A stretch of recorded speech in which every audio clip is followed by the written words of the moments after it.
नमस्कार, भारत चक्र न्यूज में आपका स्वागत है। मैं हूं आपके साथ चंदेश्वर शर्मा। सुप्रीम कोर्ट ने गुरुवार 18 जुलाई को नेशनल टेस्टिंग एजेंसी एनटीए को 20 जुलाई की दोपहर तक नीट यूजी अभ्यर्थियों के प्राप्तांक को हर परीक्षा केंद्र और हर शहर के हिसाब से अलग अलग प्रकाशित करने का निर्देश दिया है।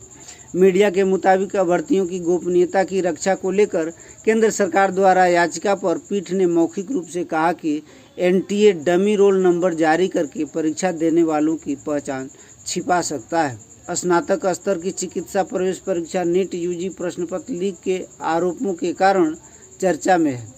साथ ही बहुत बड़ी संख्या में अभ्यर्थियों को पूरे अंक 720 में से 720 मिलने के आरोप भी लगे हैं, जिनमें से अधिकांश कथित तौर पर कुछ विशिष्ट परीक्षा केंद्रों से है।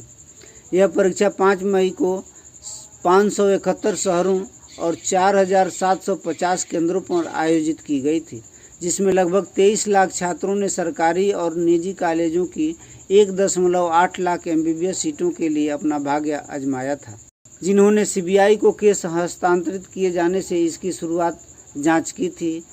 20 जुलाई की शाम 5 बजे तक अपनी जांच रिपोर्ट प्रस्तुत करने का निर्देश दिया है।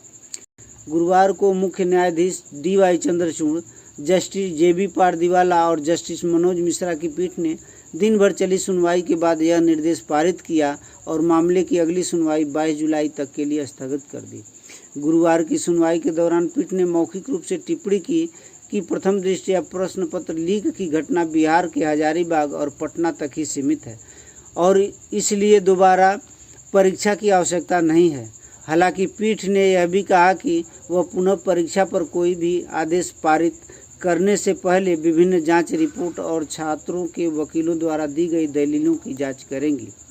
CJI चंद्रचूड़ ने इससे पहले कुछ छात्रों की तरफ से पेश हुए वरिष्ठ वकील हरेंद्र हुड्डा से बहस के दौरान कहा था, हम सिर्फ इसलिए पुनः परीक्षा का आदेश नहीं दे सकते क्योंकि वे याचिकाकर्ता छात्र इसमें शामिल होना चाहते हैं। हुड्डा ने कहा कि दागी छात्रों को बाकी छात्रों से अलग करना मुश्किल है क्योंकि परीक्षा में 23 लाख अभ्यर्थी शामिल हुए थे। CJI चंद्रचूड़ ने इस बात पर सहमति जताई कि दागी छात्रों को बाकी छात्रों से अलग करना मुश्किल पाया जाता है तो पूरी परीक्षा रद्द करनी होगी। हुड्डा ने कहा कि हजारीबाग के OCC स्कूल में एक खुले ई-रिक्शा में नीट यूजी प्रश्न पत्रों से भरा एक ट्रक पाया गया था। उन्होंने कहा कि बाद में CBI ने स्कूल प्रिंसिपल को गिरफ्तार कर लिया, लेकिन सरकार ने अपने बयान में इस मामले पर चुप्पी साध ली। हुड्डा ने तर्क दिया कि प्रिंसिपल NTA समन्वयक भी थे।